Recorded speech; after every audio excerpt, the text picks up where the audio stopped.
Okay, Dave. James Parker, how's it going, mate? Thanks for sending me your next golf swing in. I appreciate it. Right, so just gone through your questionnaire.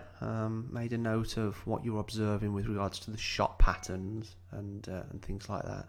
And yeah, so I have a good idea of why we're seeing a slice, why we're seeing a push slice, and why we're sometimes seeing a hook. And in a nutshell, so that's what we're observing, right? And I'll kind of take you through the pattern I follow, to give you an idea of how I analyze people's swings, right? So what we're observing, the pattern that we're recognizing is a slice where draw a circle, where the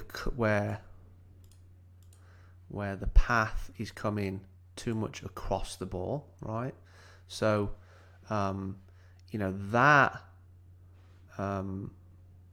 that pattern I see in your swing from your follow through, right? Where the club and your hands are exiting really low. Look, that's kind of the pattern we see from slicers, right? The pattern we see from the pros is the club coming out just underneath the left shoulder, right? So that's what I'm seeing in your swing with regards to your slice. Your push slice, and your hook, right, which is kind of different, right? The path is the same, right, with regards to the path being a little bit too much into out for a push. But a push slice is where the face is open to that and the ball ends up sort of over here somewhere. And obviously a hook is club face close to that path and the ball end up over this way, right? So certainly, let me just get rid of these lines. So certainly the pattern for the hook and the slice are two different sort of club face positions at the start. So what I would advise is working out the path first, right? So you're saying you're observing a push slice, which is a path with that way, and you're observing a hook, which is a path which is that way, right? Into out. So the pattern, what I'm seeing at the top of your swing, is where the hands are just a little bit too much behind your right shoulder, right? Draw a line up from the right shoulder, and then you get a good idea how far behind your right shoulder your hands are at the top, right? The pros, I'm talking about patterns of the pros, and I'll pull up some examples in a bit. They've got the hands just a few inches behind their right shoulder.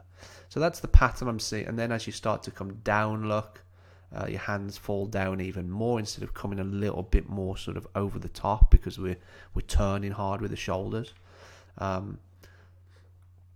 So then as we come down, although you see that club head just on that red line, sometimes it might fall slightly behind that red line, and then just before impact you can see how inside that club head is coming into impact, right? Not bad, not a million miles away. I think this was definitely, that's why I asked you to send me some different video, because I think this video from these camera angles look a lot better than the video you sent me just a few days ago, right?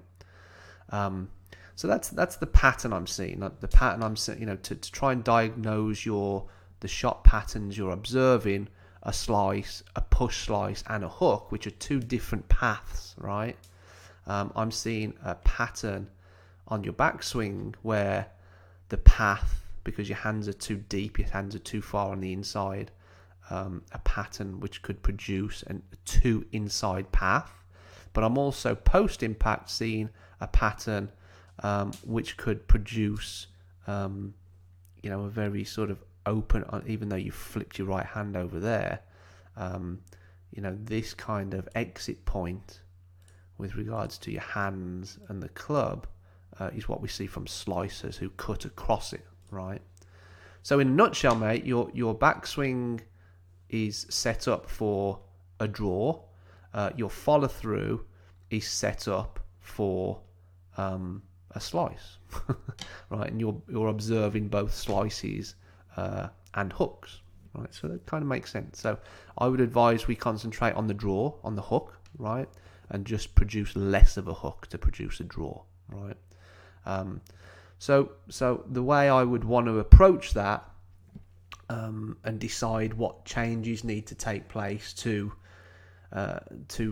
positively alter the shot patterns is I would like to change a little bit of your backswing. All right. So what I would like to do is get your hands from there and get them sort of over here a little bit. Right. That's the first thing I would want to do on your backswing.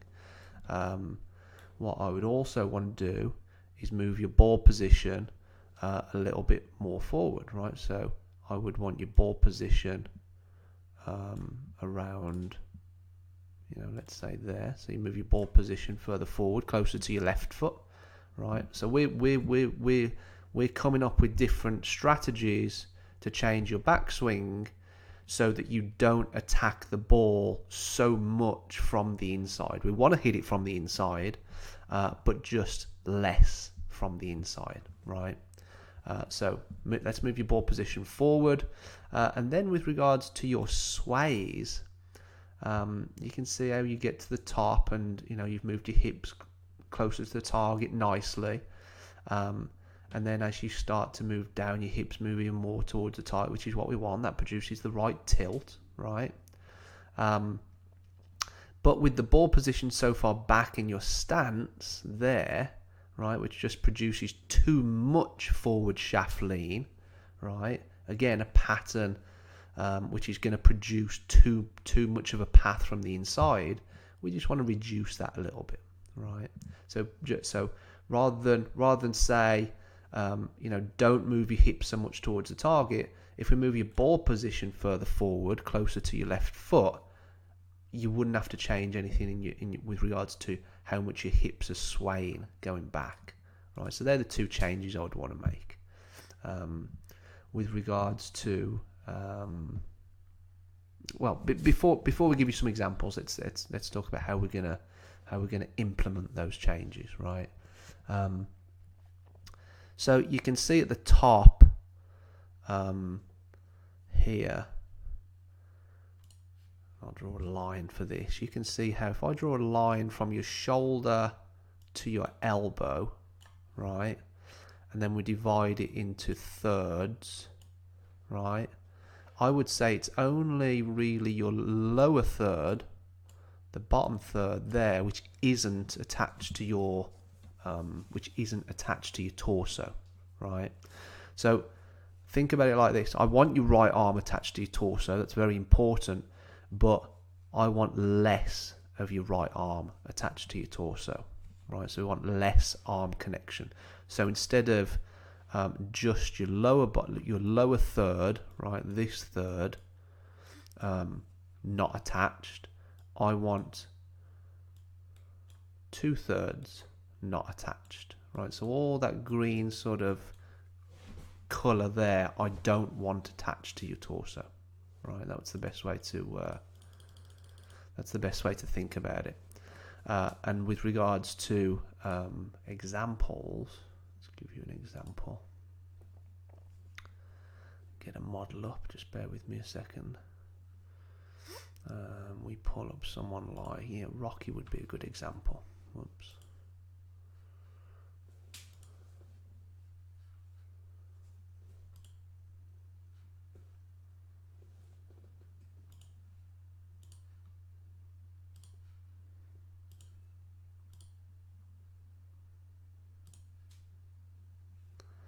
Right, so if we get Rocky to the top, right, so first of all look at hand path. Right, you look at your hand path, so you can see your hands are on that green circle.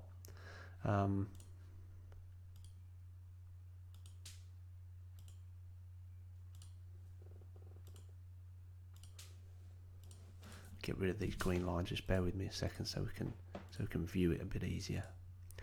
But what I'm saying is, With Rocky, he's just got the top third of his right arm attached to the torso. So that's why the T-peg drill is very good, right? You could fit a whole sort of towel in there and it'd still be attached to your torso, right? Just get a T-peg underneath your armpit, pinch the T-peg against your armpit by pinching your arm against your torso, and that's all you want to pinch in there, right? That's all you want to pinch in there. If we draw a line where his right shoulder is, draw a line up from his right shoulder, and then put a circle around his hands, you can see how his hands are just, let's say 3 inches behind his right shoulder, right? Draw a line up from your right shoulder,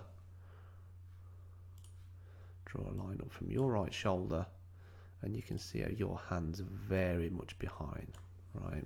8 inches, 10 inches, right? So that's the first thing, right? Want your hands higher in the backswing, and we're going to do that by less right arm connection, right? The other one as well is obviously left tilt, right? You look at the angle of his shoulders, right? And you look at the angle of your shoulders, right? So obviously, if your shoulder moves down more, you can get your hands up higher. Your left shoulder moves high, your hands are going to be low and deep, right?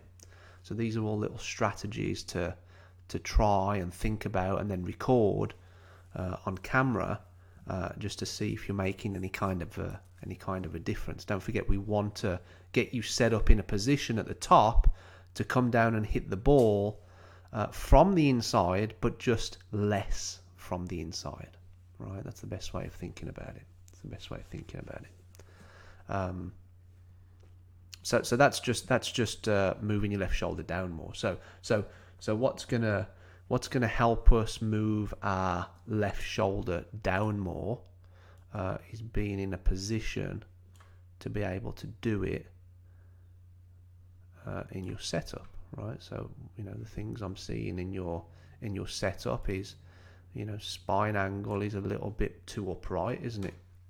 You look at Rocky's spine angle, he's bent over more, right? He looks as though he's got the weight distributed evenly between the balls of his feet and his heels, right? You look as though, because your spine angle's a little bit too upright, just look as though your weight is really predominantly on your heels a little bit, right? That's a good way of thinking about it. So, in a nutshell, to really implement this change that we talked about, if you bend forward more, so you've got more forward bend, right, then you'll start to get the weight evenly distributed between the balls of your feet and your heels, right? But from that position, just like you can see Rocky there, you'll be able to move your left shoulder down more. And if you can move your left shoulder down more, you'll be able to get your hands a little bit higher, right? The more you can left tilt, the easier it's going to be to extend your spine as well, right? And also the patterns we see with the pros, hitting a mid iron like a 6-iron or something. This angle here, right? You can see there 43 degrees, so it's a 41, 42, 41. So let's call it 40 degrees, right? They're bent over 40 degrees at the start. You're on 64. So if we bend over more and get you sort of over, I know that looks a lot, right? But if we get you sort of over this way, that's going to affect the weight distribution in between the balls and your heels. And then from there, you're going to be able to move your left shoulder down more. But also because you're bent over more, you're then going to be able to extend more on your backswing, which extending in a nutshell, get rid of these lines, extending is just going from starting, let's say you start there at 40 degrees forward angle, right? And 3-dimensionally, if we got you on a K-vest or something like that where they've got sensors on, this angle is moving up to 0, right?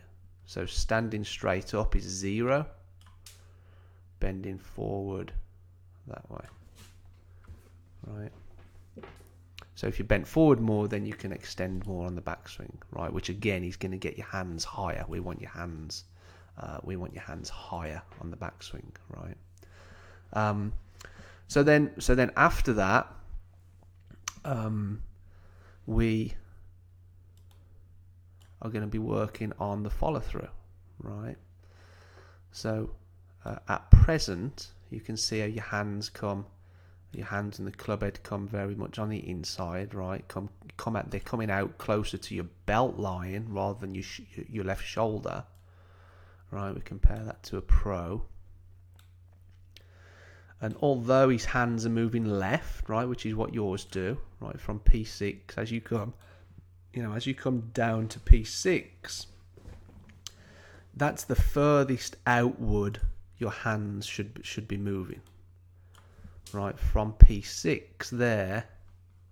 Right, if you really start to observe what the pros are doing, from P6, the hands now should be moving left, slightly upward, but also slightly left, right? So you can see how from P6, from this angle, right, his hands are going to be moving left from there. They're never carried on going out.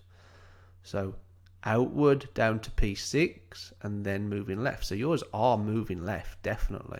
A little bit too exaggerated though, right? Because the club and the hands are coming out a bit too low.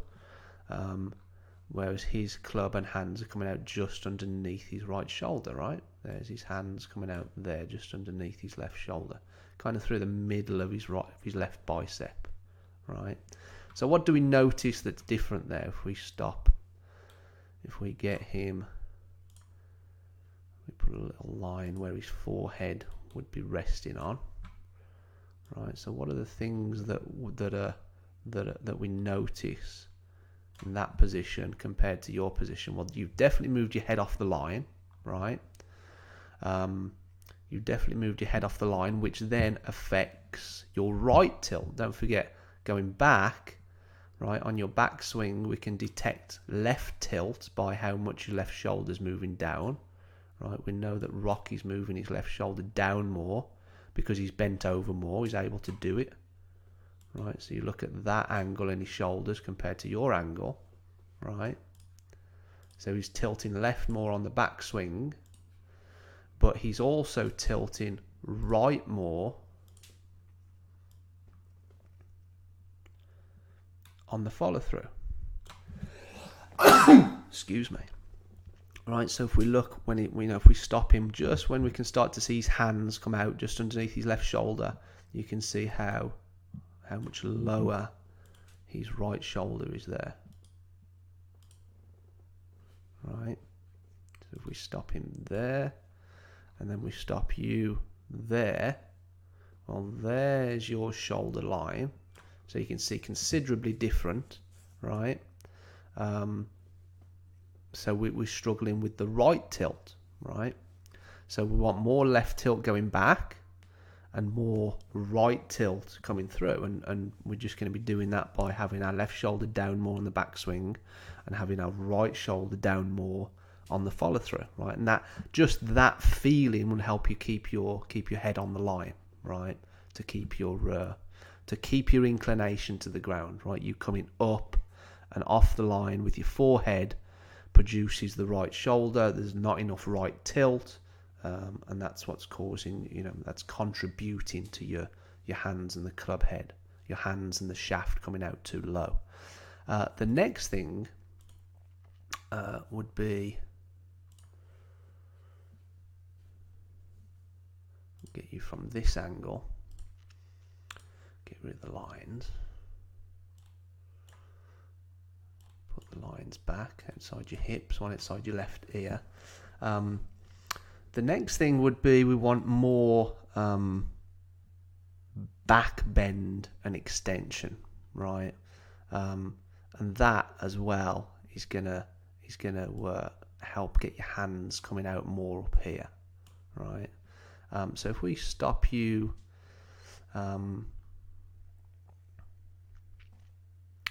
So we talked about how your hips are sliding forward, right? Which I really like. That's a good player's habit.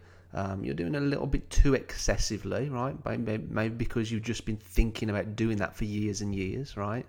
But like I said, if we move the ball position further forward here, rather than say, right, don't slide too much towards the target, if we move the ball position forward, that will take care of that, right?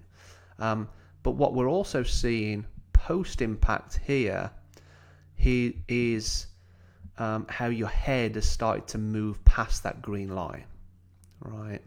So as you start down, the head starts to move past the green line, and I don't particularly mind that, but post-impact here, right, your head, if anything, should be going back the other way, because your spine should be bending backwards now, right, not forwards.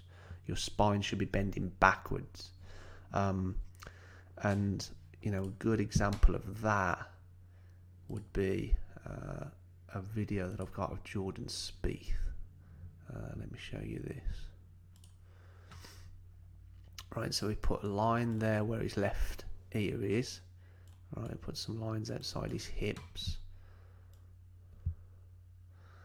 Right, so you can see how he's got less movement towards the target with his hips at the top, right?